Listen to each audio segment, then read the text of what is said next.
siempre que uno pone un tarot delante de una mesa y hay un grupo reunido, ¿no? A mí me recuerda a estas sesiones mágicas que hacíamos en la casa o el castillo de Antonio, cuando nos juntábamos allí un grupo de amigos y nos podíamos llevar no 1 hora, no 2, no 3, no 4, 5, 6 y 7 horas hablando de un arcano y llegábamos hasta Sirius, hasta los extraterrestres, hasta donde se iniciaba el cosmos, lo explicábamos todo y lo más trivial también. ¿A que sí? Cierto, cierto. Que es verdad, tirado en el tatami, daba igual, en la mesa del salón, daba lo mismo. Donde fuera. Y daba igual coger nuestros arcanos mayores que los menores a investigar y a ver qué es lo que salía. Pues la verdad es que la manera en que se me ocurrió esto es porque descubrí que el tarot lo encontramos explicado en muchos sitios, pero muy concreto, muy superficial, muy de manera lógica, se nos olvida el concepto simbólico. Y entonces yo dije, ¿cuál es la mejor manera de explicar un símbolo? Pues la mejor manera es entrar en la quinta dimensión. La quinta dimensión es la que realmente explica los símbolos. En la tercera que estamos nosotros, incluso en la cuarta, no se puede explicar bien. Entonces dije, ¿qué medios tenemos realmente para nosotros conectar con la quinta dimensión? Y dentro de los que vi posibles, para explicar el tarot, el que mejor encontré era hacerlo en verso, porque el verso da posibilidades de, a través de esa poética, de crear paráfrasis que hacen que sea posible que nosotros entendamos cuestiones que normalmente no entenderíamos, porque nuestra mente entra en otro nivel. Entonces busqué una manera de que eso pudiera ser factible. ¿Cómo te has sentido? A mí la verdad es que me enredó un poco, ¿sabes? Y además el primer arcano que me dio, que fue la luna, ¿sabes? Como que me dio miedo, ¿no? Porque dije, madre mía, y ahora que hablo de la luna, ¿no? O sea, y me dio miedo, lo primero que me lo propusiera, ¿no? Porque no me lo esperaba. Y lo segundo, cómo enfrentarme a eso, ¿no? Y más en verso. Y ese canal central, ¿no? Ese punto medio, me imagino, ni en la columna del rigor de tradición masónica, ni de la misericordia. ¿Tú lo ves eso en el arcano? ¿Dónde está eso en el arcano, si está pictóricamente? ¿Y qué quieres decir con ese canal central? ¿A qué te refieres? Claro, realmente nos iríamos un poquito a dos conceptos. Primero el de la cábala, que en la cábala hay un canal central, que es el canal del equilibrio. Está el rigor y la misericordia. El rigor y la misericordia son un poquito los que representan dónde desciende el alma, por decirlo de alguna manera, y luego por dónde asciende, ¿no? Los procesos evolutivos y también los retornos, ¿no? Claro, los evolutivos y los involutivos que tienen a través del aprendizaje y la recreación en la materia. Pero hay un canal de equilibrio central en esa cábala que normalmente no se habla de él, que es la vía de los iniciados.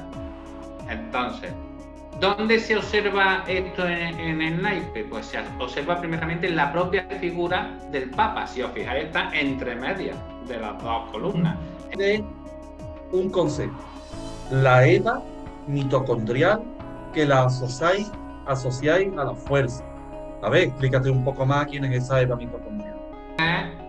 La parte femenina de la que desciende todo. Sabéis siempre, ¿no? Evidentemente que hay dos partes de ADN que se mezclan, una masculina y otra femenina. Entonces, dentro de nuestra raza, vamos a concretarlo, dentro de nuestra raza hay una primera mujer que transmite su ADN, que es el concepto de la Eva mitocondrial, que no quiere decir que sea la primera mujer de la raza, sino es la primera que hace que sea posible una transmisión generalizada de su ADN, donde además no se tiene en cuenta el ADN del hombre, solo ese ADN femenino.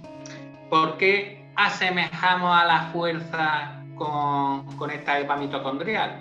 Porque podría ser con la Eva, claro, digamos, de la Biblia es la primera mujer, pero no era la Eva mitocondrial, porque realmente la fuerza está representando todo ese sentido femenino transmitido y que ha hecho evolucionar a la raza humana. Bueno, Cristina, Dime. ¿cómo definió Platón, ¿no? Tú ahora vámonos con el arcano de la luna. Eso te ha encantado. Que hable un poquito la luna, que la luna es la representación de lo femenino. Pues no le vamos a preguntar a Antonio, le tenemos que preguntar a Cristina, ¿no? Que es lo femenino. Claro, entonces, ¿Cómo definió Platón a la luna? Tú hablas ahí como de eterno retorno y lo relaciona con Platón. Aparte de explicar, ¿no?, esos procesos lunares, ¿no?, donde la luna siempre lleva una evolución y luego retorna otra vez para luego volver otra vez a crecer, ¿no? Es un ciclo de evolución. Por eso es el eterno retorno. Aparte luego ahí ya nos podemos meter un poquito más en follón, ¿no? La parte profunda. En una parte un poquito más Pues profunda. vamos a lo profundo. Claro. Y decir que esa parte del ser, ¿no?, cuando explican, cuando muere la parte física, ¿no?, digamos que ese ser se queda en una esfera, ¿no?, para volver otra vez a encarnar en un cuerpo, en un concepto que es el sublunar, ¿no? Claro. Y un concepto típico del esoterismo occidental, el sublunar. Pero el que posee todos los conocimientos esotéricos se dice que tiene la corona de los magos, el que es capaz de saber absolutamente todo, tanto presente, pasado y futuro, y tener todos los medios para conseguir lo que desea. Bienvenidos a Símbolos para el Alma, y hoy tenemos la presentación de un libro y una entrevista a dos invitados. Nuestro tarot amado. Y yo comparto el título al 100%, porque si hay algo que me relaciona con el tarot es el amor a los símbolos. Y yo creo que nuestros invitados, Antonio Morales y Cristina de la Torre, comparten entre ellos ese amor a los símbolos y ese amor al tarot. Así que bienvenidos Antonio Morales y Cristina de la Torre. Muchas gracias, Michel. Encantado de estar contigo. Y poder vernos un poquito, que hacía tiempo que no nos veíamos. Perfecto. Sí, ahora nos hemos visto menos, pero bueno, nos hemos llevado siempre en el corazón, ¿no?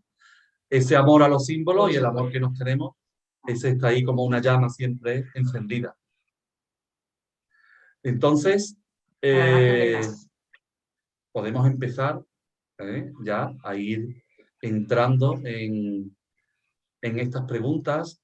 Y a mí esto me recuerda un poco, y lo podemos compartir con los oyentes, a unas sesiones mágicas, porque siempre que uno pone un tarot delante de una mesa y hay un grupo reunido, ¿no?, a mí me recuerda a estas sesiones mágicas que hacíamos en la casa o el castillo de Antonio, cuando nos juntábamos allí un grupo de amigos y nos podíamos llevar no una hora, no 2, no 3, no 4, 5, 6 y 7 horas hablando de un arcano, y llegábamos hasta Sirius, hasta los extraterrestres, hasta donde se iniciaba el cosmos, lo explicábamos todo, y lo más trivial también.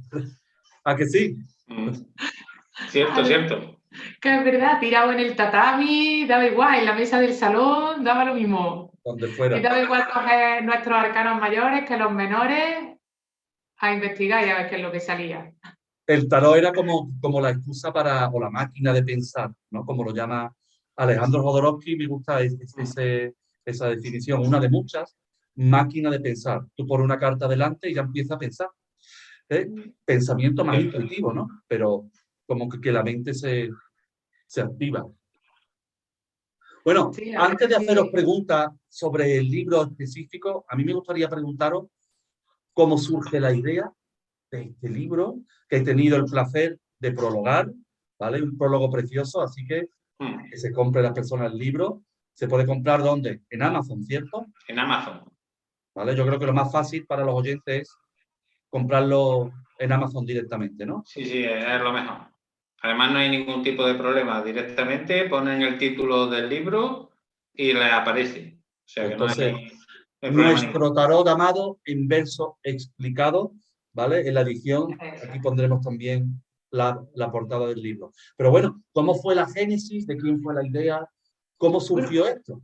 Un segundito, antes de que Antonio diga eso. Incluso si pones en Amazon por su nombre, Antonio Emilio Morales Perdón, viene este libro y vienen muchos más libros de los que él tiene ya escritos. Perfecto. Venga. Ya la pregunta estaba hecha, lo de la génesis. Adelante. Pues la verdad es que la manera en que se me ocurrió esto es porque descubrí que el tarot lo encontramos explicado en muchos sitios, pero muy concreto, muy superficial, muy de manera lógica, se nos olvida el concepto simbólico. Y entonces yo dije, ¿cuál es la mejor manera de explicar un símbolo? Pues la mejor manera es entrar en la quinta dimensión. La quinta dimensión es la que realmente explica los símbolos. En la tercera que estamos nosotros, o incluso en la cuarta, no se puede explicar bien. Entonces dije, ¿qué medio tenemos realmente para nosotros conectar con la quinta dimensión? Y dentro de los que vi posibles, para explicar el tarot, el que mejor encontré era hacerlo en verso, porque el verso da posibilidades de, a través de esa poética, de crear paráfrasis que hacen que sea posible que nosotros entendamos cuestiones que normalmente no entenderíamos, porque nuestra mente entra en otro nivel. Entonces, busqué una manera de que eso pudiera ser factible, con versos cortitos, donde no hubiera mucha complicación, no hablando mucho de cada uno de los arcanos, sino lo justito para que la mente no se desborde. Y esa fue la idea. Y después, pues, le solicité a Cristina que me colaborase y ella accedió perfectamente a hacerlo. Entonces, ahí perfecto. surgió... Bueno, pues cuéntanos, Cristina, tu experiencia, ¿no? De esa colaboración. ¿Cómo te has A mí sentido? la verdad es que me enredó un poco, ¿sabes? Y además el primer arcano que me dio, que fue la luna, ¿sabes? Como que me dio miedo, ¿no? Porque dije, madre mía, ¿y ahora yo qué hablo de la luna, no? O sea, y me dio miedo, lo primero que me lo propusiera, ¿no? Porque no me lo esperaba. Y lo segundo, cómo enfrentarme a eso, ¿no? Y más en verso, porque dices tú, vamos a ver, esto yo no lo veo desde la escuela, ¿sabes? Pero bueno, la verdad es que bastante bien. Luego te dejas un poco llevar, ¿no? Te pones, como en muchas ocasiones hemos hecho, te pones el arcano delante, lo miras, duermes con él, convives con él, ¿sabes? Y vas viendo muchos símbolos y además, sobre todo con la parte de la luna, ¿no? Yo creo que ha sido el que más me ha llegado de los que he hecho. Me ha hecho ver muchas cositas dentro del arcano que no sabía. Bueno, de hecho, si vemos cosas dentro del arcano, yo creo que me daréis la razón que lo vemos dentro de nosotros, ¿no? Sí. Bueno, pues vamos a ir. Yo me he leído el libro, como lo he prologado, ¿no? Pero también había cosas que he considerado interesantes que había. Así que vamos a ir con una batería de preguntas, ¿vale? Perfecto. Y vamos a ir diciendo, mira, cuando habláis o habla del mat, ¿no? Se habla de esa relación de Lemat, que es el loco, pero también de Maat, con dos As, que es la hija de Ra, que es la diosa de la justicia, y se habla de que escapa a lo tradicional. Ese concepto, a ver si me lo puedo aclarar. ¿Por qué escapa la justicia de toda norma si parece que ella representa la norma? Bueno, realmente porque esas normas son las que establecen los humanos, son las normas humanas, son toda la cantidad de normas que vamos generando en cada sociedad y Lemat, por eso le llamamos el loco, es el que realmente no hace caso a esas normas. Su libertad está por encima de todo ello, hace lo que realmente le interesa. Por tanto, escapa, aunque está representando esa justicia, de ahí viene el nombre de Mat, es una justicia superior, no es la justicia humana. Por tanto, escapa a todas las normas humanas y solo se rige por las leyes superiores. Vale. Comprendido totalmente. ¿Cristina quiere decir algo o seguimos adelante? No, sigue. Yo creo que está bien explicado. Vale. Bueno, yo tengo una duda, ¿no? Porque cuando hablas de el mat, también da, porque cuando alguien pone algo es que lo considera importante, si no, pues no lo hubiera puesto, ¿no? Dice, el perro, ¿no? El perro del loco, mira, perdón, eso es, el perro del loco mira el cinturón de ese loco, de ese juglar. ¿Por qué eso es importante? ¿Por qué poner ahí un verso? Porque es uno de los símbolos prioritarios que tiene el propio naipe, ¿no? Resulta que el perro, que siempre, eso lo hemos hablado muchísimas veces, representa esa estrella Sirius en latín. Y claro, Sirio, el perro, el can, era el perro del cazador, de Orión. Por tanto, lo que están mirando es una de las constelaciones, la constelación del perro, que que está mirando a Orión, expresamente a ese cinturón tan importantísimo como que las pirámides, por ejemplo, de Egipto, están orientadas de la misma manera, en la misma posición y con la misma distancia. Por tanto, es uno de los simbolismos más antiguos. Es la expresión de que lo muy superior, incluso lo que está mezclado con la divinidad, está presente en ese juglar, en ese loco. Por tanto, el que el perro lo esté mirando, lo que hace es darnos pie a entender que nosotros también podemos verlo cuando conectemos con esa esencia nuestra que nos hace parecer también de vez en cuando un poquito locos. Esto me ha hecho recordar a esa vez que yo descubrí personalmente el Google Maps, ¿no? Con el móvil, que es una aplicación, por si no lo conocen los oyentes, que uno se la pone arriba y empieza a ver las constelaciones, ¿no? Y entonces ese descubrimiento fue alucinante porque yo hice así, y os lo conté. Recuerdo que fue casi que iba yo a ir a casa de Antonio o iba a ver a ustedes y había descubierto eso. Yo dije, mirad. Y entonces se veía la estrella Sirius, se veía el Cap Mayor, perro, ¿no? El perro que iba mirando al cinturón precisamente, que después se iba para Tauro, que es Togó. Y entonces era como que el tarot está escrito en el cielo. Bueno, vamos a ir. Otra cosa que no me quedó claro. ¿Por qué representa el mago a la acupuntura? A ver. Bien, esta es una de las preguntas más interesantes. Bueno, tú cuando quieras contar sí, no, tú tranquilo, yo te sigo. Las preguntas van a los dos, después que contesten. Sí. Vaya que yo soy de los que acaparo la charla siempre. Yo no tengo problema. El mago es el que está, por eso tiene la varita hacia arriba, está intentando conectar lo superior con la otra mano que indica abajo con lo inferior. Es el que trae esa sabiduría y la lleva al plano de la materia, que por eso tiene una mesa, que es cuadrada la materia, con todas las herramientas posibles. Pero una de esas herramientas, aparte de que la varita podríamos asemejarla, que es un instrumento como podría ser la aguja en la acupuntura, lo que hace es traer una sabiduría para poder aplicarla, como la aplicaban los antiguos chinos, en ese concepto de la medicina tradicional china, en la sanación de las personas. Pero la sanación no era la sanación física como nosotros la entendemos hoy en día en la medicina alopática, sino era ese conectar de verdad con la energía de la persona y hacer que esa energía se distribuyera correctamente. Por eso la acupuntura es lo que mejor representa hoy en día esa conexión con lo superior traída a la materia. Eso te iba a decir, la acupuntura es lo que hace. Claro, ¿no? Que ya no solo esa energía del propio cuerpo, ¿no? Sino esa energía celeste, ¿no? Que viene y realmente es la que conforma al hombre. ¿No? Eso me recuerda cuando íbamos a los cursos de Cherokee en la escuela Naijin, ¿no? Que conectábamos ese octograma de Fushi, que era ese Adán Kadmon, ese hombre ideal, ¿no? O eso superior con lo inferior.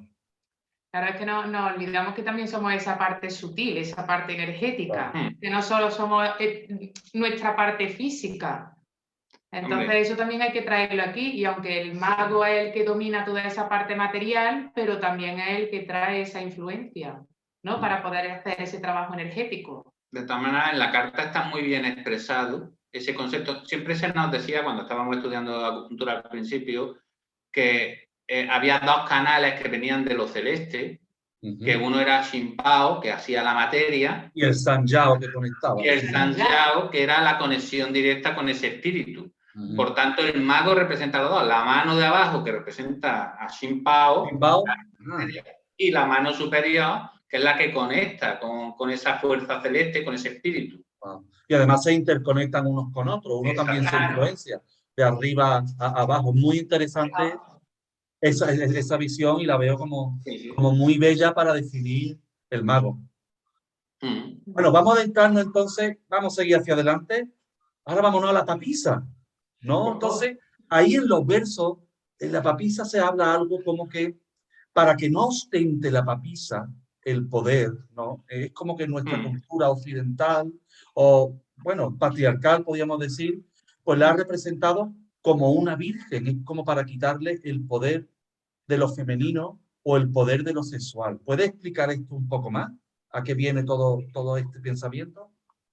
Esto, bueno, evidentemente es lo que tú estás diciendo, es ese concepto tan arcaico del patriarcado, donde la mujer no tenía importancia ninguna, y el concepto del papa, de hecho hoy en día el papa solo puede ser un hombre, pero en la Edad Media hubo una época en que tomó mucho auge el poder de la mujer, quería alzarse, quería ser igual al hombre, y en ese momento lo que se creó un mito, que era la papisa Juana, que lo que hacía era considerar que hubo una mujer, de hecho realmente la hubo una mujer que fue papa, pero fue vestida como hombre y diciendo que era un hombre.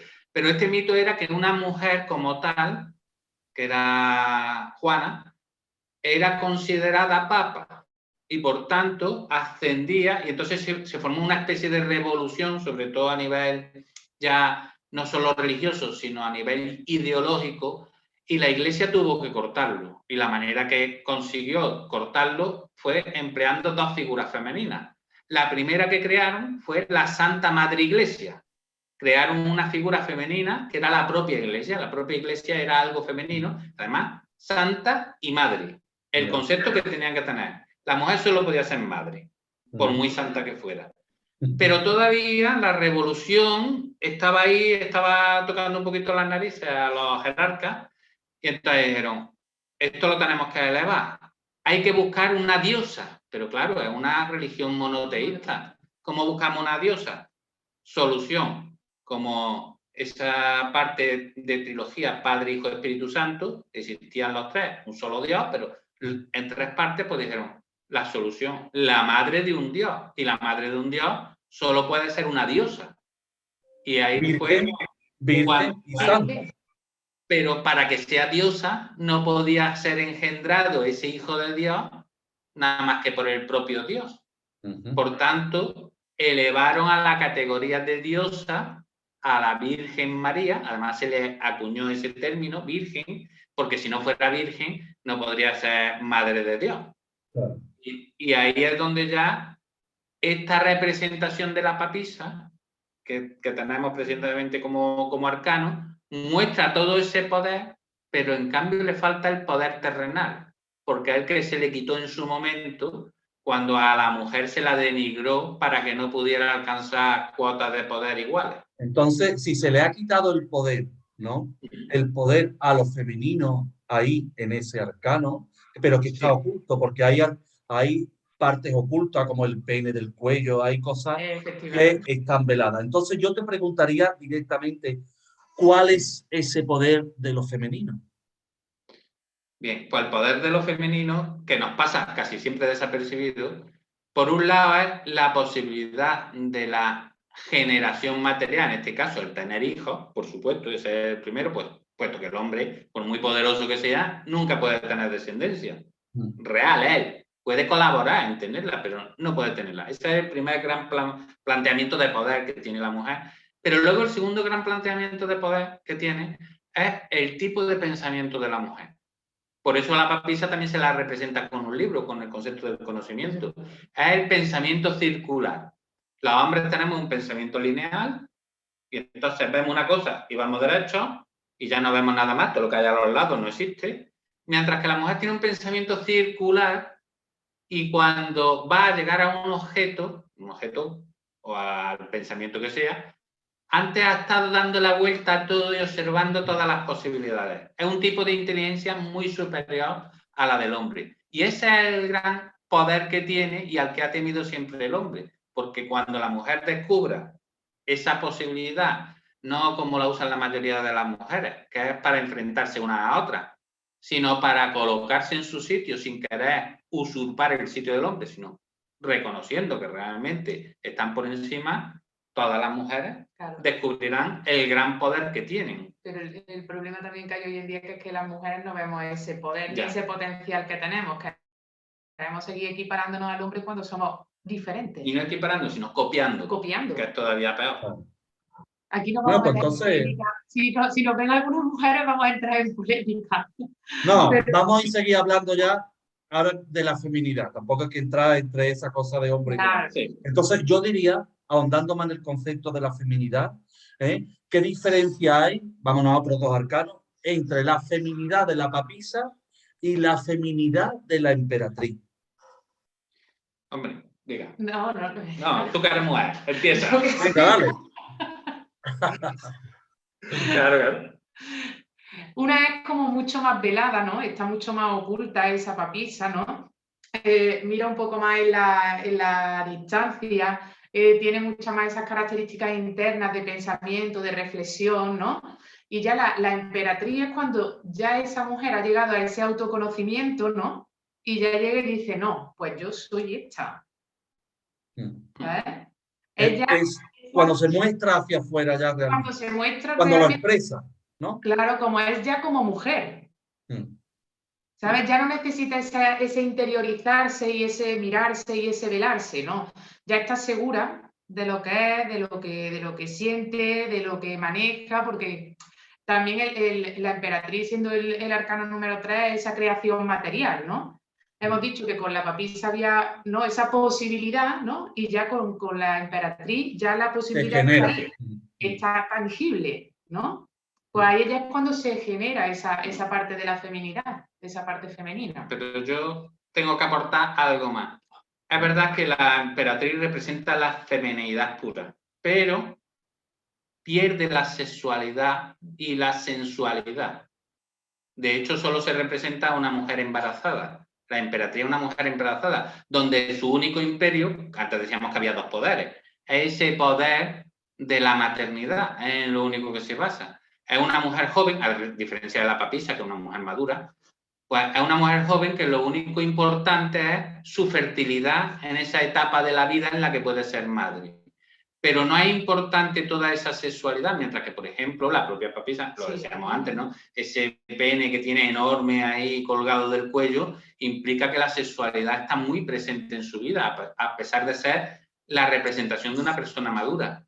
Entonces, es verdad que la emperatriz no marca la sexualidad, sino marca ese poder solo de la maternidad, mientras que la papisa, aunque lo tiene muy oculto, lo que está marcando realmente es la propia sexualidad aparte de la maternidad. De hecho, se supone que la papisa no podría tener hijos, es una sacerdotisa. Esas sacerdotisas vestales que había, que eran vírgenes, que no podían tener ni siquiera, pero su sexualidad estaba vivida al 100%.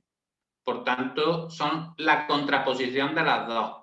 En una se ha quedado ya en esa parte que pueden comprobarse, ¿no?, de la emperatriz, de esta feminidad a través de la maternidad, y la otra es todo el resto de posibilidades. Genial. Entonces, vamos a ir siguiendo con la numerología. Yo sé que Antonio ha escrito un libro de numerología, ¿no?, que se llama, ¿cómo se llama el libro? Curso completo de numerología. Curso completo de numerología, que recordamos se puede adquirir en Amazon, ¿verdad? Eso es. Muy bien, pues ahí, como experto en numerología, yo te preguntaría ahora sobre la emperatriz y el emperador. En numerología se tiene entendido que los números impares son activos, masculinos, y los números pares, ¿no?, son más pasivos, femeninos. Entonces yo te preguntaría, el arcano 3, el número 3 es la emperatriz, es femenino, y el arcano 4 es el emperador, sería masculino, está como cruzado. ¿Qué diría la numerología de ese cruce o qué piensas tú? Bueno, para empezar vamos a romper mitos. No existen números ni positivos ni negativos, que es el primer mito. Por supuesto, no existen números ni masculinos ni femeninos. Y entonces la atribución que se dio en un momento viene de Pitágoras, de que consideraron sus discípulos que él había establecido una diferencia entre números positivos y números negativos, pero totalmente falso. Y la numerología, por llamarlo de alguna manera, moderna, ha querido introducir ese término. Pero realmente los números tienen de por sí una carga, que no es ni positiva ni negativa, ni masculina ni femenina. Una carga que normalmente comparte las dos polaridades, porque son muy duales todos los números, excepto el 0, que es el que engloba todo. Entonces, el número 3, la representación es la creación material. Y el número 4 es la propia materia. La gran diferencia entre el número 4, por eso es el emperador, y en este caso representa la parte más fuerte, ¿no?, la parte masculina, que es como lo representaban, es la materia ya propiamente dicha. la materia en todos sus ámbitos, desde el plano económico al cuerpo físico, todo lo que representa la materia. Mientras que el número 3, que es la emperatriz, es la posibilidad de creación de esa materia. Todavía la materia está en gestación. De hecho, en la emperatriz vemos que en el escudo lo que tiene es a un águila con un muñón todavía. Todavía no está claro, se está gestando. Está gestándose todavía. Entonces, la gran diferencia entre la emperatriz y el emperador, numerológicamente, es que el emperador ya está completo, ya está terminado, ya está en su concretizado. Sí. Y todavía la emperatriz está adquiriendo ese poder, que en el fondo es la representación realmente en nuestra sociedad del hombre concretizado en su poder y la mujer que está buscando todavía alcanzarlo. Vale, perfecto. Y en el arcano 5, en el Papa, hablas, ¿no? Hablas de muchas cosas, pero de una es de un canal central. Tú hablas de las dos columnas, ¿no? Y ese canal central, ¿no? Ese punto medio, me imagino, ni en la columna del rigor de tradición masónica, ni de la misericordia.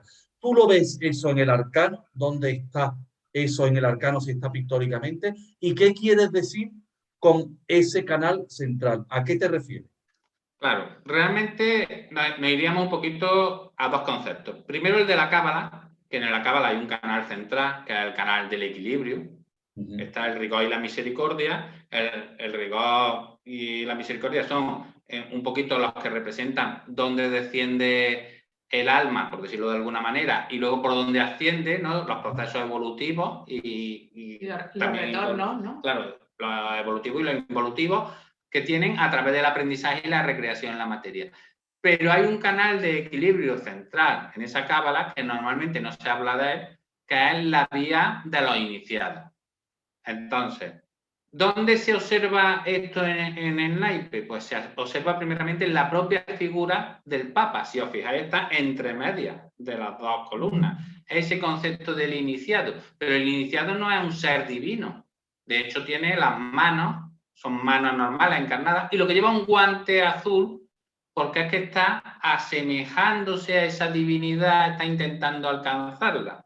Y luego tendríamos otra segunda visión, una vez ya que observamos a ese Papa, dentro de nosotros mismos, del ser humano, donde encontraríamos otro canal central, que en la parte claramente ya de yoga se explica muy bien, o incluso en el Sankhya, en los Vedas, que es Sushumna, el canal central que siempre permanece cerrado hasta que Kundalini es capaz de mover la energía suficiente para romper los sellos y que toda esa energía fluya y entonces pueda haber una elevación espiritual. El Papa representa esa elevación espiritual, el sumo pontífice, el sumo puente que hay entre lo inferior y lo superior, pero para eso tenemos que ser capaces de romper los sellos y entrar en ese canal central. Muy bien. Vuestro libro se llama Nuestro Tarot Amado. Sí. ¿Bueno? Entonces, ¿tiene relación con el arcano del enamorado, el arcano número 6? Realmente no tiene relación con él, puesto que es otro tipo de amor. El enamorado es enamoramiento, es la parte mental, la parte de elección entre no lo que siento realmente, que sería el amor, sino lo que me permite esa posibilidad o esa visión en la vida, que es mi mente.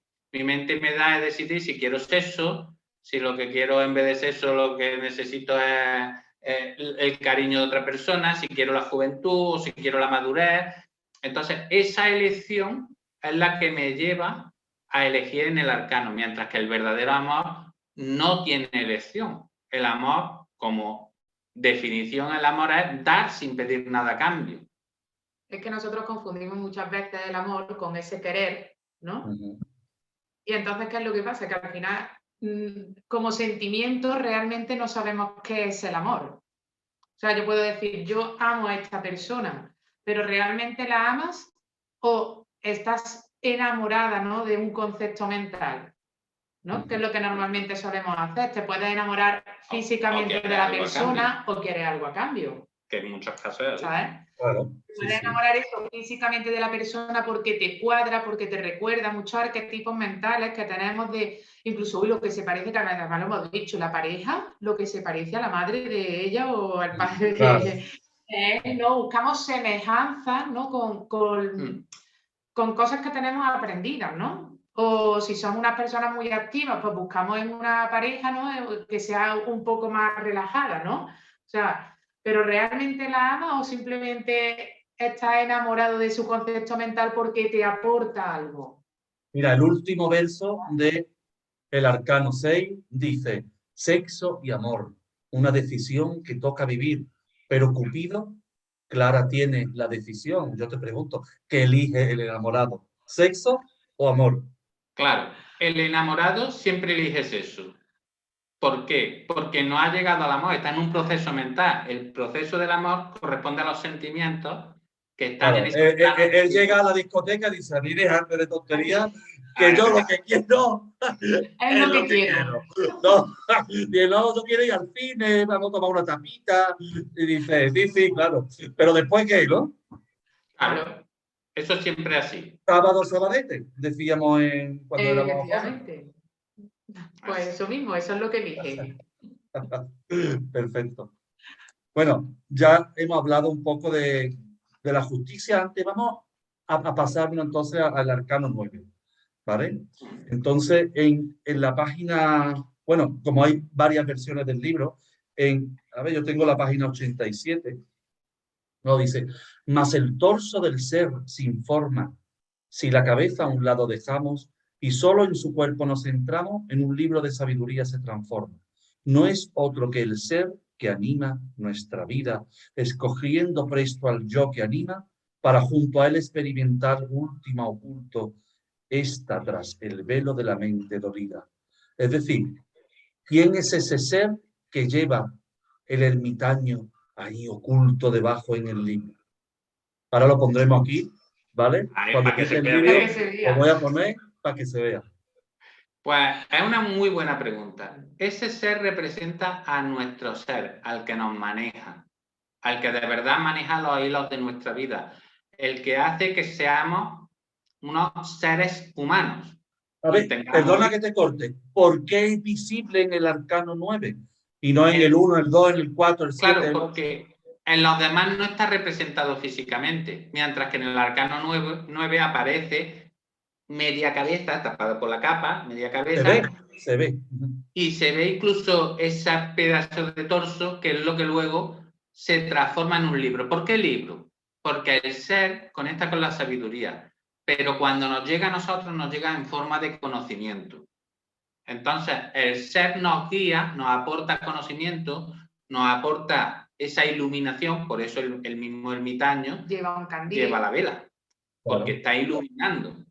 Pero quien ilumina es la persona, no, quien ilumina es el ser que permite que a través de la intuición pueda llegar todo. Por tanto, diríamos que este arcano representa realmente la intuición, la capacidad de conexión con el ser y traducir a través de nuestra mente, con conocimiento, esa intuición de esa sabiduría propia del ser. Bueno, en el Arcano 10 seguimos hacia adelante. Se habla de nuevo de la columna de la misericordia y el rigor, que son dos símbolos que ya vienen del templo de Salomón y posiblemente mucho más anteriores, ¿no? Pero habláis de que el movimiento, ¿no? De que el movimiento es inverso. ¿Por qué ese movimiento de las dos columnas o de la rueda es inverso? ¿Inverso a qué? ¿A qué os referís? No. Bueno, en este caso nos estamos refiriendo al concepto de la cábala. En la cábala hay una columna que es la que permite que se descienda o que, digamos, se llegue desde lo superior, desde esa corona, a Malkut, que es la parte más material, más densa. Entonces es un camino de descenso y luego tenemos otro camino de retorno, de ascenso de nuevo, donde ya se libera y vuelve desde nuevo de Malkut a subir hasta llegar de nuevo a la corona, que es ese concepto de lo divino. Mientras que en la rueda de la fortuna, el camino, el sentido de giro está al revés. Tenemos la representación de la liebre y del mono, Y la liebre está descendiendo, y además en la columna que sería la contraria, si mirásemos el árbol de la vida, y el mono está ascendiendo. Entonces hacen el movimiento contrario. ¿Por qué? Muy simple, porque estamos hablando del concepto del karma. El concepto del karma nos atrapa. Lo otro sería una vía de ida y vuelta en una vida, mientras que esto puede arrastrar varias vidas. Y estamos en un sentido no solo del momento, sino de ir arrastrando todo lo que tenemos a través de ese concepto del karma. Bueno, en el arcano 11 habláis de un concepto, la Eva mitocondrial, que la asociáis a la fuerza. A ver, explícate un poco más quién es esa Eva mitocondrial. Bien, primero tendríamos que saber lo que es la Eva mitocondrial, no sé si todo el mundo lo sabe, pero se supone que es la parte femenina de la que desciende todo. Sabéis siempre, ¿no? Evidentemente que hay dos partes de ADN que se mezclan, una masculina y otra femenina. Entonces, dentro de nuestra raza, vamos a concretarlo, dentro de nuestra raza hay una primera mujer que transmite su ADN, que es el concepto de la Eva mitocondrial. Que no quiere decir que sea la primera mujer de la raza, sino es la primera que hace que sea posible una transmisión generalizada de su ADN, donde además no se tiene en cuenta el ADN del hombre, solo ese ADN femenino. ¿Por qué asemejamos a la fuerza con esta Eva mitocondrial?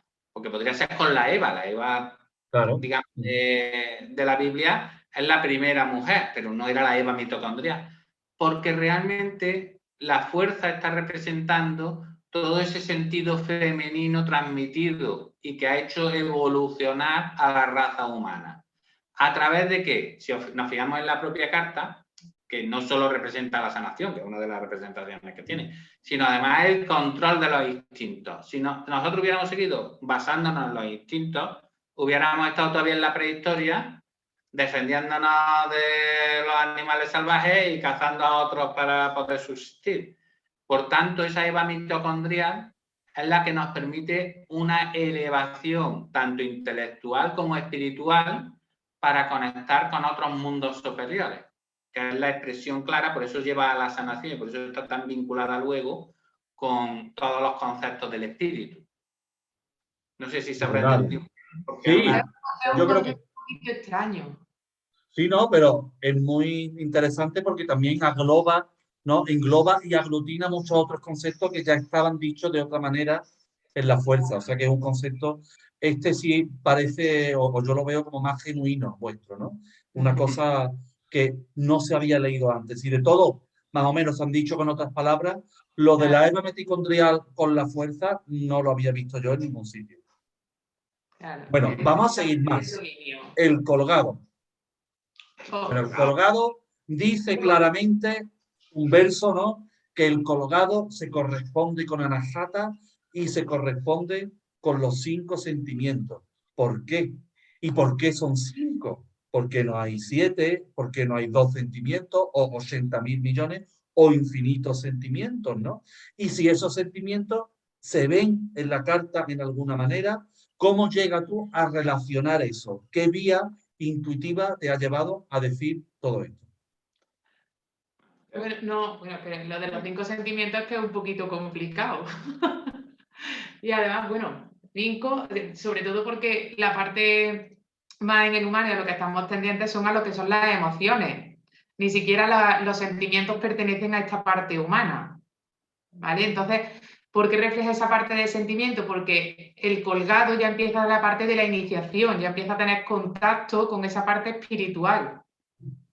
De ahí que representa esa parte de sentimiento, porque el espíritu es el que representa esa parte de los sentimientos. También Es uno de los versos se habla de los 12 pétalos, ¿no? El arcano 12, y tiene Anahata, que sería la zona de... Efectivamente. Esa es la explicación un poco de por qué se vincula a Anahata con el colgado. Porque dentro de ese concepto de los sentimientos que está representando, porque realmente el colgado representa al camino del iniciado. No al iniciado, sino al camino, la vía del iniciado. Y lo está representando, por eso en algunos tipos de tarot o en numerología, por ejemplo, se le define como el apostolado. Es decir, esa vía que tenemos de seguir a un maestro, normalmente maestro interior, algunas veces maestro exterior también, y eso se sigue porque hay algo dentro, en ese sentimiento, que te dice que es el camino a seguir. Entonces, cuando se mezcla con Anahata lo primero que vemos que es un chakra con 12 pétalos. Los 12 pétalos lo que representa es cada uno de los nadis que parten o que llegan a ese chakra, que además de esos 12 pétalos, hay 2 de ellos que están directamente conectados con Muladhara, que es la versión físico y espíritu, se mezclan los dos y lo que hace es dar la posibilidad al iniciado de encontrar realmente una vía de ascensión espiritual que le lleve a conocer todo ese otro mundo no material y que está representado plenamente en el colgado. De hecho, el colgado, la representación que tenemos nosotros no es un colgado del cuello, es un colgado de una pierna, que es un rito que se usaba en América hace mucho antes del descubrimiento de América. Lo estaban haciendo, no vamos a poner que siempre estamos con la cosa de si hacía posterior fue por el cristianismo, fue... No, era un rito que había mucho antes que se hacía con los iniciados. Se les colgaba desde un palo por el pie y si no morían, que muchos de ellos morían, entraban en una serie de aspectos superiores que eran los que permitían que ese iniciado pudiera ser el discípulo del chamán en un momento determinado y conseguir alcanzar toda esa entrada en estos mundos superiores. Y si nos damos cuenta, en relación que has dicho con lo de la parte material, el colgado, la posición de las piernas que tiene, si lo comparamos con el arcano número 4, que es la materia, tiene el mismo cruce. Bueno, ¿y por qué 5 sentimientos? ¿Por qué no son 500? Bien, porque tenemos un gran problema. Primero confundimos sentimientos con emociones. Bueno, ya os digo también que las emociones están descritas, son 270, no hay más tampoco. Vale. Y con 270 a lo mejor hasta nos cuesta un poquito pensar que tenemos tantas emociones. Nuestras emociones son nuestro vínculo con el exterior. Yo, cuando tengo un vínculo con el exterior, que me provoca alegría, algo que hay, o me provoca tristeza, o me provoca ira, es mi vínculo con el exterior. Es como yo expreso mi vínculo con el exterior para que los demás también comprendan cómo estoy yo. Eso serían las emociones. Pero los sentimientos es algo muy profundo. Es algo que surge realmente del espíritu. El espíritu, que normalmente no lo entendemos tampoco demasiado bien, es la emanación del absoluto, que está interactuando con nosotros. Entonces, esa emanación del absoluto lo que permite es que nosotros seamos capaces de, ese concepto, por eso se llaman sentimientos, de sentir, pero no de experimentar, sino de sentir. Algo profundo que no sabemos de dónde procede y que realmente está ahí. Y eso solo hay 5, vamos a llamarlo categorías. No vamos a decir 5 sentimientos, sino 5 categorías. O forma de expresión, ¿no? Sí, pero es que ni siquiera tiene por qué expresarse. Yo puedo tener un sentimiento y quedarse para mí, exactamente, y no haber una exteriorización, no haber una expresión. Y esos 5 sentimientos, además, que son amor, libertad, paz, veracidad y luz, son de manera jerárquica. De manera que no puedo alcanzar los que están por encima si no he conseguido estar en los que están inferiores. En este caso, no puedo estar en paz si no he amado y me he sentido libre. Sería. Exactamente. Porque el primer escalón, realmente son 4 escalones, aunque hay 5, son 4 escalones. El primer escalón es amor, libertad. Si yo no consigo tener amor y libertad y además equilibrarlo, yo nunca podré entrar en paz. Pero es que además luego tienen otra cuestión importante. Todos los sentimientos, como estamos aquí en la materia, que es dual, tienen sus 2 aspectos. Por ejemplo, el amor tiene el amor y su opuesto, que no es la libertad, que es el odio. Y la libertad tiene no su concepto, la libertad, el ser libre, pero además tiene su opuesto, que es la sumisión, que casi siempre nosotros encima confundimos libertad como el opuesto del amor. Si amo no puedo ser libre, y si soy libre no puedo amar. Cuando lo que nos está proponiendo realmente esta nueva escala de valores por encima de la mente, porque todo lo otro es mente, lo que nos propone es que precisamente para yo llegar a un plano de armonía tengo que equilibrar amor y libertad y tenerte los dos. Pues eso me parece una visión, ¿no? Como de la nueva pareja de la nueva era, creo que tendría que basarse en esos dos conceptos de amor y libertad. Y vámonos entonces al arcano 13, que hay ahí una, una carabela, digamos, ¿no? Un esqueleto que está cortando cabeza a un rey y a una reina. Parece que está separando a una pareja, pero ahí en el verso decir otro concepto, ¿no? Que nos hace llegar a la alegría innata. A ver, explica cómo se llega a la alegría innata con ese esqueleto, con esa forma. Con una forma de un esqueleto, ¿no? Claro.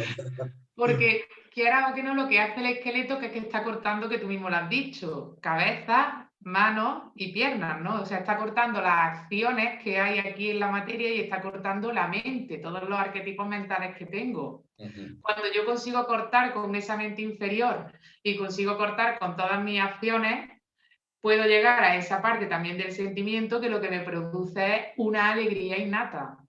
O sea, que va relacionado al hecho de cortar. Pero ¿podéis definir más un poquito el hecho de cortar con las acciones? Eso tiene que ver con irme a una cueva del Tíbet y digo, "Ya, yo ahora no hago nada y ni respiro". ¿Esa es la solución? No, precisamente está justo en lo contrario de lo que nos han enseñado. El cortar con lo aprendido simplemente es descubrir que tengo una naturaleza innata, que además esa naturaleza de felicidad. Aquí venimos a este mundo a ser felices. Lo que pasa es que aprendemos, porque todo lo que tenemos a nuestro alrededor nos enseña que venimos a sufrir, porque hemos cogido ese patrón y ese es el que vamos aprendiendo. Pero si nosotros nos miramos de manera innata, observamos, por ejemplo, a un niño, o observamos incluso civilizaciones de estas que hay todavía un poquito arcaicas, como pueden ser las del Amazonas, descubrimos que hay una serie de personas que son súper felices, aunque no tengan nada. Nosotros lo hemos basado todo en el sufrimiento. Entonces, la muerte, que como arcano no tiene nombre, lo llamamos la muerte, pero no tiene nombre porque se le quitó, porque lo pusieron súper negativo, porque, claro, el arcano representa cambios. Y los cambios es morir a algo para renacer a algo. Pero si tuviéramos que darle un nombre, que era el primer nombre que tenía históricamente, era la inmortalidad. La inmortalidad, ¿cómo se consigue? Con este cuerpo imposible. Por eso aparece un esqueleto. Una vez que hemos muerto, ¿por qué seguimos vivos? ¿Por qué ese esqueleto sigue vivo? Sigue vivo porque hay dentro de nosotros una parte inmortal. Uno la definen como alma, como espíritu, como ser, como queramos, pero hay una parte inmortal y es la esencia real de este arcano. Y por eso implica una ruptura, para poder llegar a esa inmortalidad, una ruptura con todo lo establecido. En el arcano 14 dice Cristina, porque yo creo que Cristina Ese soy yo. lo vivió mucho, dice: bendito arcano que nos guías hacia un proceso interior. Colocas los acontecimientos en su justa proporción, integrándolo todo a través de la intuición. Yo te preguntaría, ¿cuál es ese proceso interior de la templanza del arcano 14? Y si tú lo has vivido. Hoy, de verdad, ojalá hubiera vivido el proceso. Bueno, algo habrá hecho, ¿no? En cierto modo se vive, ¿no? Porque está escrito y está ahí, ¿no? Está plasmado, ¿no? En el libro y está expresado. Ese proceso, ¿no? Digamos que es un poco el encontrar ya ese equilibrio, ¿no? Entre la parte más divina y la parte más terrena, ¿no? Por eso está intercambiando, ¿no? Esa agua, ¿no?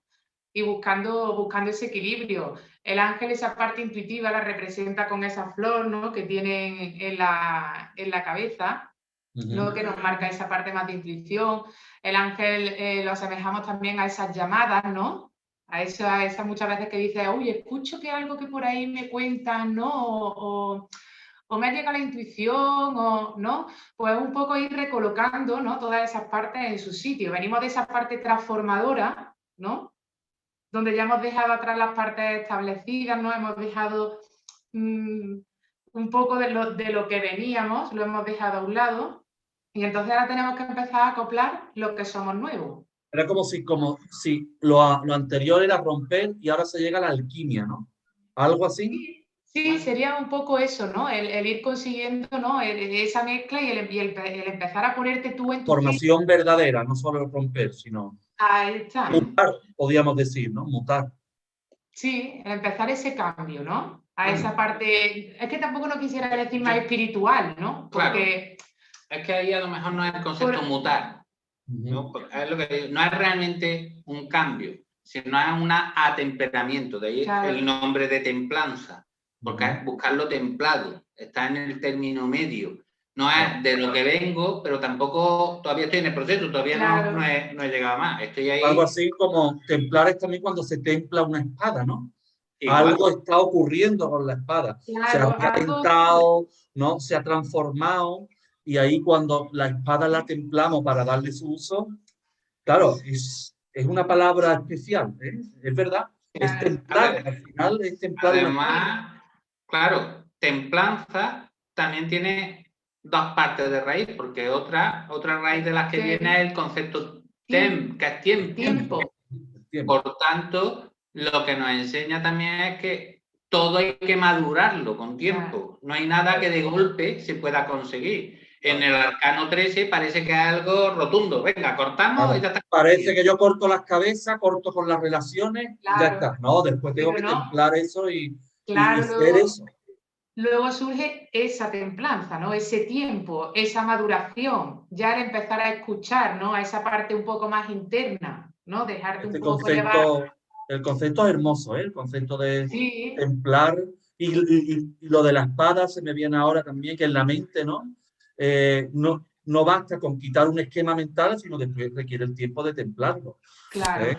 Yo creo que va por ahí la cosa. Ahora yo le voy a preguntar a Antonio sobre el diablo.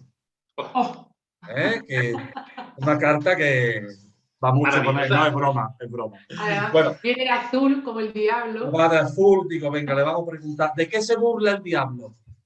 Bueno, realmente se burla de ti, es decir, se burla de todos nosotros.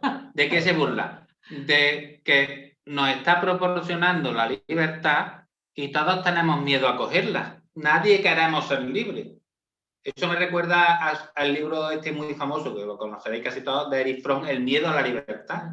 Resulta que tenemos miedo a ser libres. Y precisamente el diablo se burla de eso. Os estoy ofertando ser libres y no os estoy ofertando. Y no os atrevéis. Bueno, y tú hablas de otro concepto, ¿no? En varias partes del verso y del poema de Melarcano, dice que es un símbolo claro del guardián, que es el dragón. Entonces yo te preguntaría, ¿quién es el guardián? ¿Qué es el guardián? ¿Qué simboliza el dragón? Y además habla ya al final, casi desde los versos, que el dragón es libertad, pero también es pasión, e incluso lo relaciona con Sion. Así que, venga, todos estos conceptos, vamos a ver cómo los defienden. Bueno, vamos a remitirnos un poquito a los conceptos. El concepto de dragón que tenemos nosotros ha venido muy matizado, pero si nos vamos a los orígenes, el dragón era Draco, que era el vigilante, el guardián.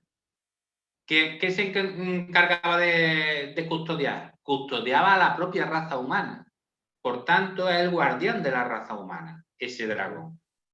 Y ahora tenemos que ir remontándonos. ¿Qué pasa? Que en un momento dado, como proponía la libertad, se empezó a identificar al dragón con el diablo.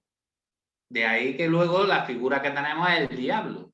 Pero realmente es el guardián, ese guardián de la libertad, de la libertad, que es el libre albedrío realmente que debería tener la raza humana. Y todo esto va enlazando poquito a poco. ¿Quién es ese guardián? Pues ese guardián no es el concepto que nosotros tenemos hoy en día del diablo, sino precisamente es el del conseguidor de nuestra felicidad, de que seamos nosotros mismos. Entonces tenemos que alejarnos un poquito de ese concepto de diablo, que era lo que nos mostraban los italianos, pero no es lo que hemos, digamos, asociado ahora, sobre todo con la religión cristiana, sino es el concepto de ese guardián que nos protege. Y por eso luego está un poco relacionado. En el último verso dices tú, La figura mayor al dragón representa. El conjunto de libertad y pasión la convierten en el símbolo de Sion.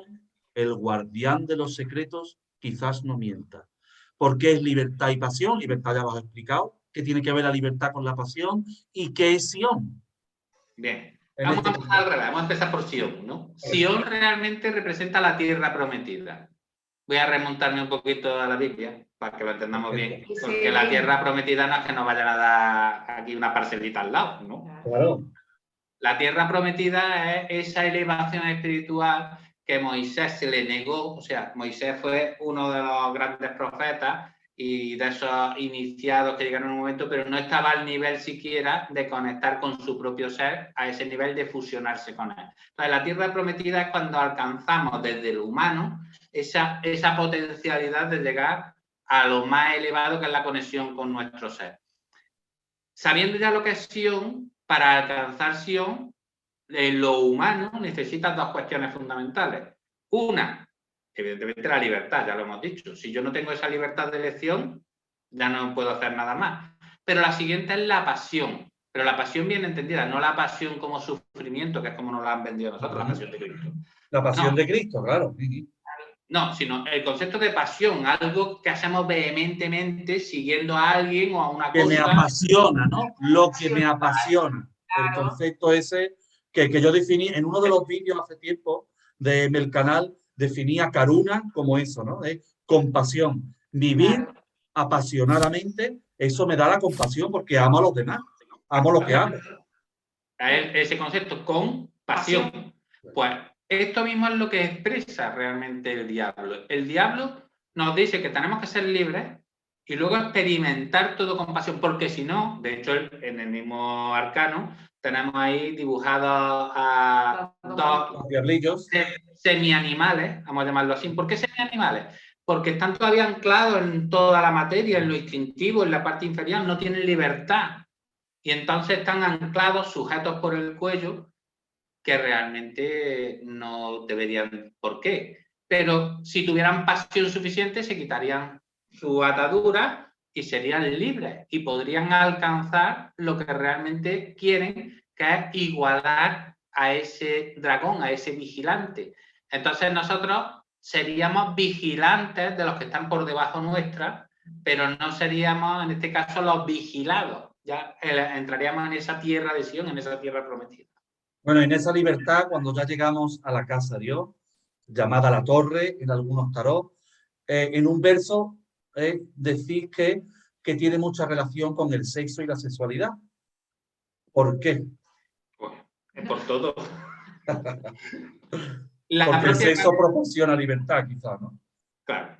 Eso ya sabemos que están muy vinculados, pero además el dibujo de la carta es, claro, una torre, por eso se le llama la torre, pero una torre que ya, además, antes de que lleguemos ahí, la propia torre ya está representando algo erecto, que representa a esa erección de un falo. ¿Qué implica eso? Evidentemente, sexo y sexualidad, pero además está abierto, ¿no? Tienes como se abre la torre y sale algo de esa torre. En la otra se pinta como un rayo que la rompe. Claro. Por eso tienes dos vertientes. Una es la fragilidad humana, que la fragilidad humana viene por el sexo. Claro. Normalmente el ser humano está dominado por el sexo y cuando una persona emplea el sexo puede dominar a otra. Y luego está la parte de la felicidad, porque el sexo lo que busca también, y esa sexualidad, busca esa elevación también. Sexo viene de seis, unión del cuerpo físico, emocional y mental de la persona con físico, mental y emocional de la otra persona. Esos tres cuerpos que se unen con los otros tres cuerpos provocan realmente el sexo, el verdadero sexo. Que lo que hace es que lleguemos al éxtasis realmente, que es ese gozo de los budistas y que lo que permite es la máxima felicidad. Por tanto, entonces, claro, yo creo que podríamos ir entonces a esos dos conceptos, ¿no? El sexo, por tanto, o me esclaviza o me hace libre, ¿no? Claro. Sí. Y fíjate la respuesta tuya al arcano número 6. ¿A qué es lo que elegía el enamorado? Sabemos que elegía. Además, el 6 está relacionado como grado 6 con el 16. Entonces ya podemos ahondar, pero Claro. vamos a seguir adelante Las porque conexiones. esto me suena a una conversación hasta las 6 de la mañana de las que estamos acostumbrados, ¿vale? Y yo creo que para un vídeo, para nuestros oyentes, No, no vamos a avanzar, pero bueno, ya sabemos que el 6 y el 16 están relacionados por todas estas cosas y eso para el próximo libro. Vámonos al arcano 17, vámonos uno más, ¿vale? Porque la esperanza de la estrella es fingida. Habla ese concepto. E incluso se habla de la estrella de Belén. No sé si tiene relación. ¿Por qué? Sí. Bueno, no te dejo hablar nada. nada. Cuenta Tú sigue a tu ¿Qué? ritmo. El concepto de la estrella, normalmente, de hecho, en otros taraos también se le llama la esperanza. Pero, ¿por qué digo que es falsa esa esperanza? Porque la esperanza no tiene que estar basada realmente en algo a conseguir, que es fe, sino la esperanza tiene que estar basada en uno mismo. La estrella representa el fijarse en uno mismo, descubrirse uno mismo, alcanzar los valores que uno tiene y desde ahí ser capaz de conseguir todo. Pero si es por fe, es falso, es fingido. Entonces, claro, la estrella tiene una esperanza fingida, que es la de la Es fe. religiosa, claro. Esa fe que no se pregunta, ¿no? Y esa fe que es más que fe, es creencia. Por eso está semi-arrodillada, porque hay una parte de fe y de creencia muy fuerte y sobre todo religiosa, pero en cambio están también las aguas, ¿no? Esas aguas que lo que hacen es y permiten que las emociones puedan fluir. De hecho, una de las jarras fluye directamente hacia el agua, hacia ese agua que está corriendo. Entonces esas emociones son las libres, pero la otra no fluye realmente. La otra está estancada. Es un agua que es la emoción que se nos queda atrapada, puesto que las religiones son creencias con un montón de dogmas y con un montón de normas y nos estancan. Entonces, la esperanza siempre es posterior a esta vida. Es lo que puedo conseguir después. Mientras que la estrella nos está diciendo lo que ya puedo conseguir ahora. Lo que ya está brotando, lo que ya brota en mí, todas las posibilidades que ya tengo. Por eso la estrella de Belén era una guía. La guía que llevaba a esos reyes magos, esos magos. Algo que ya estaba manifestado incluso, ¿no? Exactamente. Ya estaba ahí y ellos sabían que ya estaba, pero les faltaba algo para poder llegar. Y esa guía, que es la que nos pasa, lo que nos pasa a nosotros muchas veces. Nosotros ya estamos ahí, pero hay algo que nos falta. No lo creemos del todo, ¿no? No es, entonces es tener la fe en que esa posibilidad está. Bueno, Cristina, Dime. ¿Cómo definió Platón, ¿no? Tú ahora vámonos con el arcano de la luna. Eso te ha encantado. Que hable un poquito la luna, que la luna es la representación de lo femenino. Pues no le vamos a preguntar a Antonio, le tenemos que preguntar a Cristina, ¿no? Que es lo femenino. Claro, entonces, ¿cómo definió Platón a la luna? Tú hablas ahí como de eterno retorno y lo relaciona con Platón. A ver, explícanos esto. Mira, lo relaciona a través del Timeo. No sé si alguna vez habéis leído el Timeo. Claro, uno de los diálogos. Uno de los diálogos está el Timeo, está el Critias, ¿no? Claro. En el Timeo se habla de la Atlántida, creo también. Creo que ahí es la cita de la Atlántida. Efectivamente. Está en el Timeo y después en el Critias también. Sí. Hace una explicación de esa parte de la Atlántida en el Timeo y luego en el Critias también la termina de definir lo que era la Atlántida. Pero define la luna como el eterno retorno porque, aparte de explicar, ¿no?, esos procesos lunares, ¿no?, donde la luna siempre lleva una evolución y luego retorna otra vez para luego volver otra vez a crecer, ¿no? Es un ciclo de evolución. Por eso es el eterno retorno. Aparte luego ahí ya nos podemos meter un poquito más en follón, ¿no? La parte profunda. En una parte un poquito más profunda. Vamos a lo profundo. Claro. Y decir que esa parte del ser, ¿no?, cuando explican, cuando muere la parte física, ¿no?, digamos que ese ser se queda en una espera, ¿no?, para volver otra vez a encarnar en un cuerpo, en un concepto que es el sublunar, ¿no? Claro. Y un concepto típico del esoterismo occidental. El sublunar. Efectivamente. Sí. Entonces ese concepto, ¿no?, del eterno retorno, ahí es donde vamos a estar esperando, ¿no?, en esa parte lunar, para poder volver otra vez a regresar a una nueva vida. Tú hablas también de la luna como Lilith, ¿no? ¿Qué Lilith. Simboliza Lilith? ¿Qué relación tiene Lilith con la luna? Porque Lilith es lo femenino, lo puramente femenino. A ver, explícanos a los oyentes, ¿qué es Lilith? Lilith, bueno, a Lilith la pone muchas veces también como la diosa negra, ¿no? Digamos que la nombran también como la primera mujer de Adán, ¿no? Sí. Y ella antes de Eva, anterior a Eva. Anterior a Eva, y fue desterrada, ¿no?, de esa parte de estar con Adán. Pues eso es Lilith. La historia, no, ya no hablaron más de ella. No, sí, porque además era la parte más instintiva, la parte más pura. ¿Sabes? Por eso es Lilith, ¿no? Era esa parte, digamos, como... si además os dais cuenta que el arcano está en la parte de la luna, pero también está representado el sol, ¿no? Entonces esa luna, esa Lilith, lo que hacía era ocultar ese sol, ¿no? En el esoterismo gnóstico se dice que la luna vela al sol. ¿Por qué? Porque los atributos, en este caso no de la luna que nosotros entendemos, de Selene, que era como la describían como diosa los griegos, que era ese concepto de Venus, de la belleza, sino la verdadera diosa femenina vela al sol, que representa lo masculino, al hombre. De nuevo, un alegato al poder de la mujer. Entonces, en el arcano 19 ya vamos a pasar al sol. Habláis de que el sol simboliza a la inspiración. ¿Qué es la inspiración? ¿Por qué el sol es la inspiración? Bien, la inspiración, para entenderlo bien, la inspiración es la conexión que tenemos con nuestro ser y la transmisión de esa sabiduría directa a nuestra mente inferior, que la transforma a través de la lógica en algo utilizable. ¿Por qué se asocia con el sol? Porque tenemos que remontarnos a los egipcios, bueno, muy anterior a los egipcios, pero a los egipcios, cuando definían a Ra.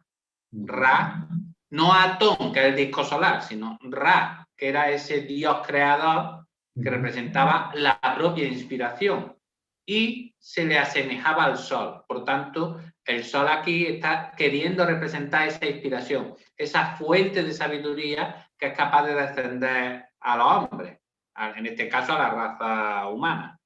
En uno de los versos habla mucho de las gotas, esas gotas, ¿no? Que ascienden o descienden, no sabemos, ya nos contará cuál es tu visión, en qué se diferencian esas gotas de la luna de las del sol.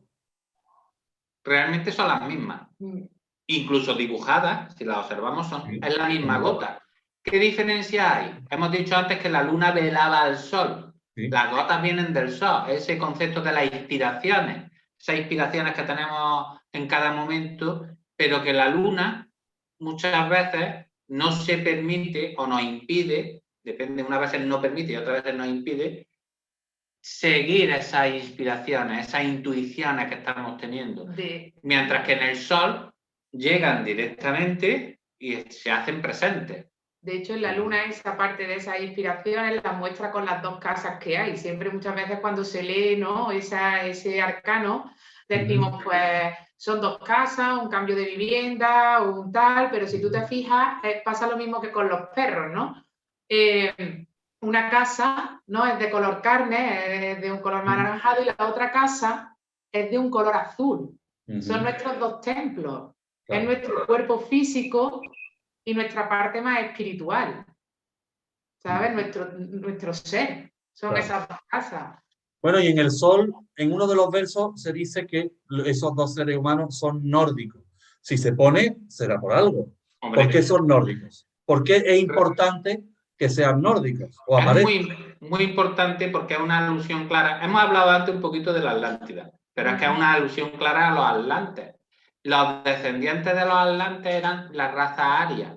Los últimos que quedaron como descendientes de esa raza blanca, había 4 razas en la Atlántida, pues una de ellas, la blanca, que fue la que al final quedó, fueron unos descendientes que eran los arios, que evidentemente no tienen ya que ver con lo que a nosotros nos ha llegado, pero sí que todavía tienen una serie de rasgos que nos los recuerdan, porque eran de pelo blanco, ojos muy azules, entonces nos recuerdan a esa raza atlante que está muy reflejada también, si os fijáis, hay una islita en la carta. Sí, hay una isla blanca debajo.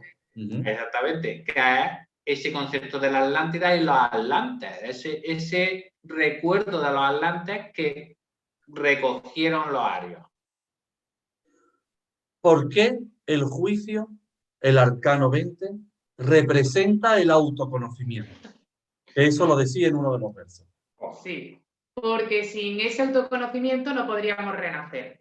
O sea, si se da cuenta el oyente, el arcano justo en el centro tiene un ser de color azul, ¿no? Ahora lo vamos a poner aquí, saliendo ese ser. Saliendo del arcano.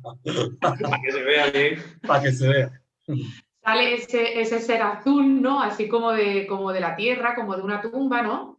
Y ese resurgir, ¿no? Ese volver a nacer, ¿no? Después de un juicio, después de algo que hemos hecho aquí en la materia, ¿no?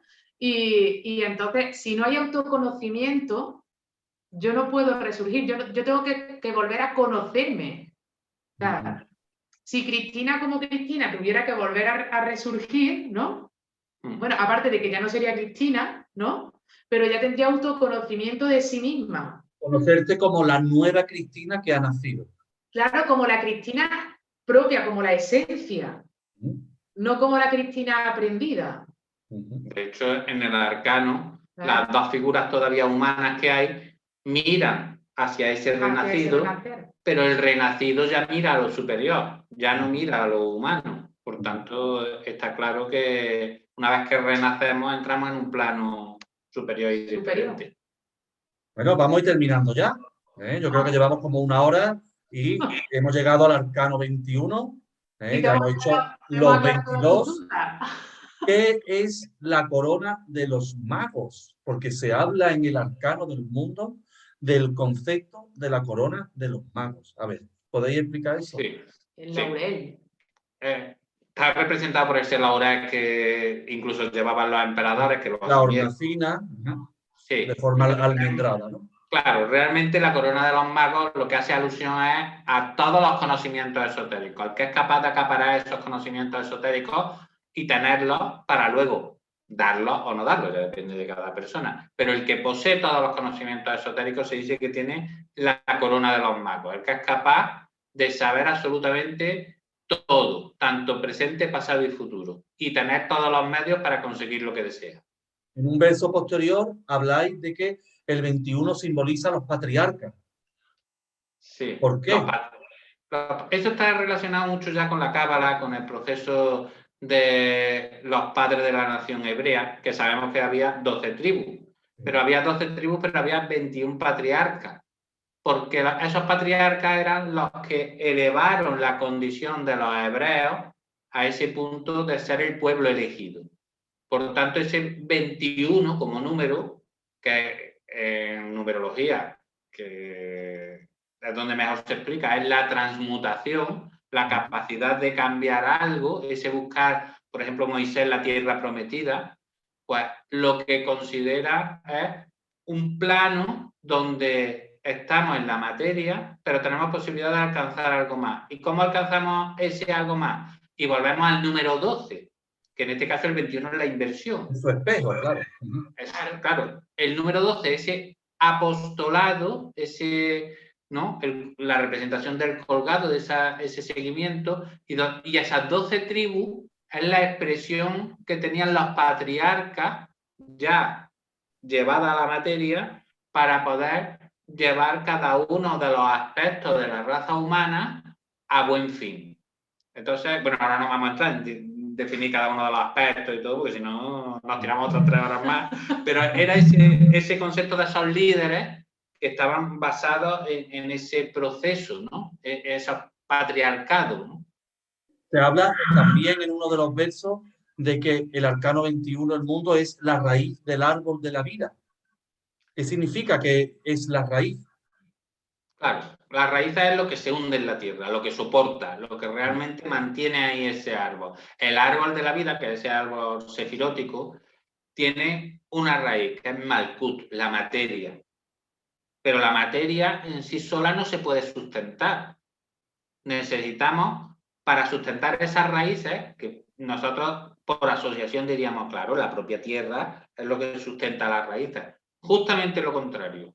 Lo que sustenta las raíces, por eso la carta se llama también el mundo, lo que sustenta las raíces de ese mundo no son la tierra y lo material, lo que lo sustenta precisamente es lo elevado, lo divino, lo Así espiritual. empieza, es muy curioso, porque así empieza el capítulo 15 del Bhagavad Gita, en el que se habla de un árbol que no tiene las raíces en la tierra, sino que las raíces están en el cielo. Ese es el concepto, ¿verdad?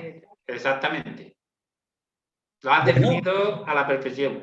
pues yo creo que hemos llegado aquí ya al final, hemos estado bastante tiempo, ha sido un placer, un honor, que tengáis muchísimo éxito con el libro. Ahora pondremos aquí el nombre del libro, bien, que se puede encontrar en Amazon.